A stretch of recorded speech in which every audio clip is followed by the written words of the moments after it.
The tallest Tuele on earth, for Christ's sake. What do you mean stand up? There's nobody even up to hear me. Everybody stand up, please. Seriously, everybody stand up. Okay, I want to echo the welcome. We're gathering together to celebrate a really incredible life. We talk about single moms and people being tough and making an exceptional effort to raise their family right. And Loretta certainly was the best I've ever seen at it, including my mom. Her favorite events were the family roasts, laughing hysterically, so that's what we're going to try to do today, despite my lack of humor. But I want to start by everybody getting down on one knee. Just join me. One knee, please. Everybody look up, please.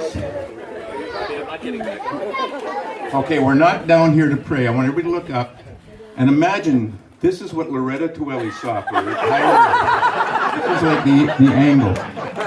Now, if you can figure it out, half of you stand up. Half stay down. Those of you who are able, stand up. The rest will help up in a minute. Okay, is every half up now? Okay, and this just goes to show you that when you're as short as Loretta, the world smells differently too. You notice that? Anyway. Okay. Everybody seated. Thank you. I'm going to get some of the short jokes out of the way right away, because they are sort of like a lob in softball. I want to dispel one myth. I was told from my childhood on that Loretta actually invented the limbo in Edmonton trying to get into a pay toilet. Now, a lot of you people, see, only the people over 40 laughed at that. We used to have to pay to go to the toilet. Over 40, over 60. No, sorry. Okay. We got hackers. Okay. First of all, I've often wondered if Loretta and the Seven Cooks should be referred to as dwarfs or dwarves. What is the right one? The little people. She stood 4'8". Can you imagine? 4'8". That's astounding. She towered over 5-year-olds. I remember when she and the 7 kids actually came to our house in Victoria at one Christmas. And it was incredible how well behaved they were. It was a lovely day. And at the end they left and I turned to my mom and I said, "Is that as big as they get?" Anyway. We had shock collars on. Yes, exactly. You were afraid of your dad. Everybody was. I still am, and he's dead. Anyway, as noted, she had 7 kids. And Leah was the last, I believe, right, Leah? Yep. And What we think. the nurse gave Loretta a sex education book, and she finally figured out what was causing it. So that was the end of that. As you might expect, this mini powerhouse was very thrifty. She had to raise the Magnificent 7. She never wasted a thing. She never threw anything away. Paper bags from bread, not the grocery bags, the bread bags, the plastic tags, the twist ties. Every squirt, who hasn't got a large collection of squirt bottles at home, right? We all keep the squirt bottle, and they never work. But she kept all the squirt bottles and every grocery receipt for 20 years. Is that right? Yep. She had a shoebox full of grocery receipts just in case she had to take it back.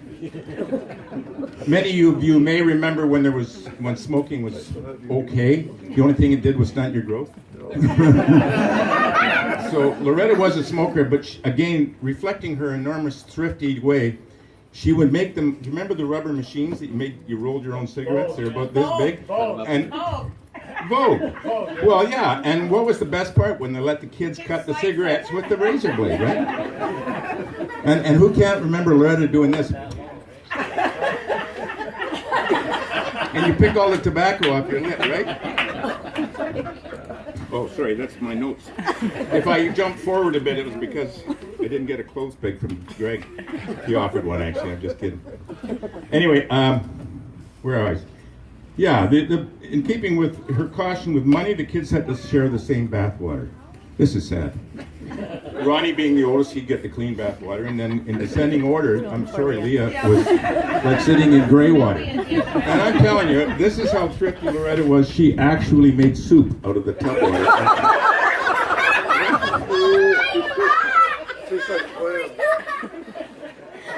Now, her ability to provide was truly amazing. And we can't even reckon with it in this day and age when you could just go to any store and get anything you want in bulk. When the family needed protein back in the day, She used her thrifty skills. She would buy a whole cow and put it in the freezer. That is, I know, eh? Where you been, buddy? That, of course, is after she removed the brand, so it couldn't be recognized. You might have noticed one cow missing out of the field here. I know that on one particularly cold winter out here on the island, she actually went ice fishing. She augured a hole, and she heard this voice. There are no fish there. I know. So Loretta moved the over 25 feet. She augured another hole, and she heard this. There are no fish there either. And she said, is that you, God? And she heard the voice, no, it's the arena manager.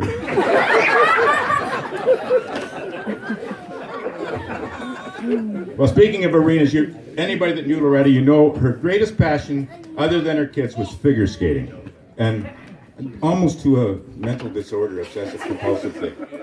She was an accomplished figure skater when she was young. Thank you, it's a clothes bag. See? Good staff. Let me just do this so I don't blow. Yeah, so she was both a roller skater and a figure skater at a competitive level. So it wasn't entirely surprising that she would eventually start following the figure skaters with zeal. She went to world championships in Vancouver and Calgary, Minneapolis. The last one she went to Boston. My wife Sylvia had to go and sit with her for 14 hours in Edmonton at the Canadian Figure Skating Championships. And Sylvia was very frugal herself, so when she got the free ticket, she said, I'm going to the figure skate. What she didn't know was, you have to sit with Loretta and discuss this for 14 hours. And very little was occurring at the time. This was in the day when they had to do figures, like figure eight and whatever they call them now. But anyway, she would actually rush back from the figure skating to watch the replay on TV. 14 hours and then watch the replay. So one of the tasks for the kids was to accompany Loretta to these events and feign some degree of interest. And Kelly and Leanne maybe get up here a little later to elaborate on that story. I want to talk about her driving. Exactly. Leo knows. It was a great source of amusement and fear for everyone out here in the West Shore. Is that what they call it, the West Shore? Yep. Yeah. She was too short to see over the steering wheel. So she had an arthritic neck, so she couldn't shoulder check, literally. And of course, she broke both arms, so she had to put her arms at the bottom, and she couldn't steer around corners, not sharp ones. So, you know, I'm sure that Gary and Leanne tried to figure out why she never comes out here. Well, she can't, because it's too wavy, and she couldn't see the road. And can you imagine following that?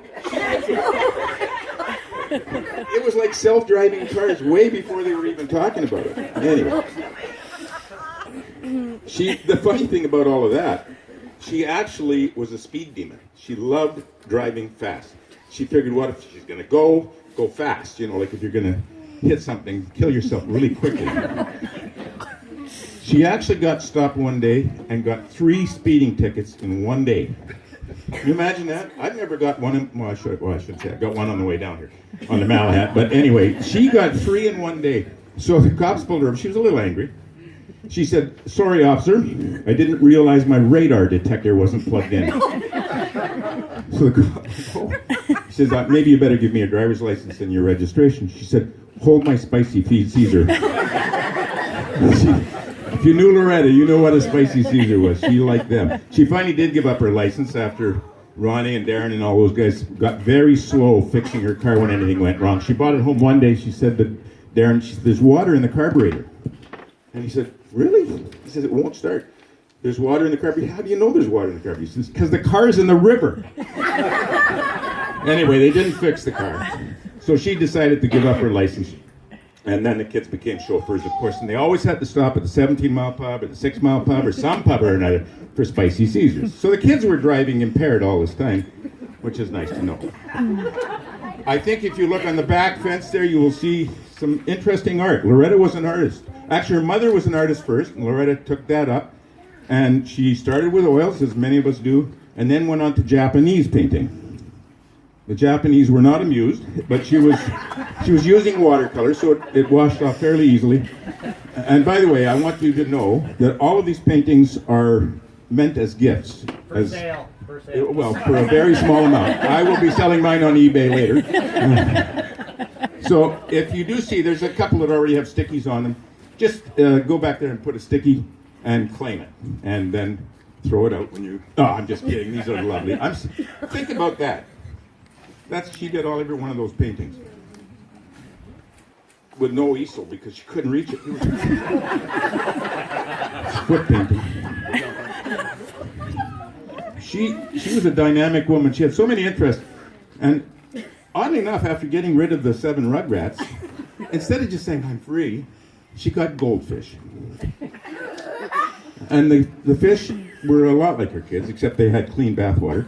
And she named them all Goldfinger, Goldberg. She spent countless dollars trying to keep the raccoons and the herons and college students from eating them. And by the way, if they got ill, it's like you with dogs and cats. You take them to the vet. It doesn't matter. You'd spend less on your children. Seriously, because we got Medicare. The poor dogs. She would, if the fish would get sick, she would actually, if they needed an operation, this is sick. She took them to see a sturgeon. Thank you. It's my only goldfish joke. There are a whole lot of, not even Dr. Google knows a whole lot of all the ladies here know that Loretta loved hosting impromptu dinner parties, especially for the ladies, the daughters, the granddaughters, the daughters-in-law. They'd often get together and consume copious amounts of booze. Whatever was in the house, they drank it. Interestingly enough, no one ever finished their soup. Now, as you know, Loretta loved to travel the world. Her passport included stamps from such exotic destinations as East Souk, Machosen, Colwood. For me, this is like going to another planet. On a more serious note, right here, we have a travel map where she's inserted a pin, all of the places that she's been over the years. And also, she has a sand collection. She liked to collect sand, as many people do, from all the beaches she went to. I collect marijuana. I don't smoke it, I like it. Anyway, she always insisted on hotel rooms when she was on the road, no higher than the 5th floor. And so I asked her once, I said, "You afraid of heights?" She said, "No, I can't reach the 6th floor button." And you think about it in an elevator, they're really not made for dwarfs. She was, of course, passionate about politics. We all remember her enormous interest. If there was politics on TV, she was watching it. And can you imagine what she would be thinking right now?